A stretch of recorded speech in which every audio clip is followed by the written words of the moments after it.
नवऱ्याला तुम्ही समजून घ्या, काळाची गरज आहे.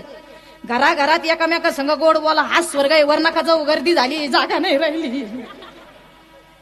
खरं सांगते मी, घराघरात एकामेका संग गोड बोला. काय तुम्हाला वर जायची गरज आहे राजा? बायको नवरा संग बोलत नाही, नवरा बायको संग बोलत नाही, पोरगा बापा संग बोलत नाही, पोरगी बापा. काय चाललंय काय?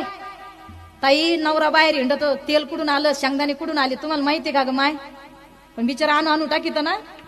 मग तुम्हाला सांगते, नवरा ऑफिसवरून यायचा टाइम माहितीये. नवऱ्याची गाडी रानातून येताना दिसली, नवरा गावातून येताना दिसला का टपक्यात तुम्ही गॅसवर चहा ठेवायचा, तांबर पाणी भरायचं. नवरा घरात आला का लगेच नवऱ्याच्या हातात तांब्या द्यायचा आणि त्याच्या संग थोडं स्माईल द्यायची, त्याला हसायचं थोडं त्याच्या संग.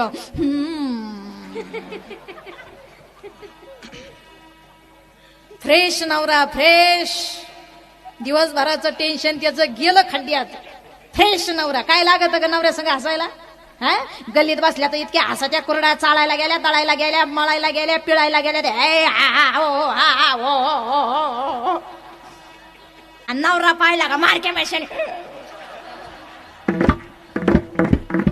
का ग तुम्ही काय कमी आहे का काय? हा, अगं लय गल्लीत हसा त्या बाया संग. मग हा लोकाचा आहे का तुमचा? हसा ना याच्या सांगा.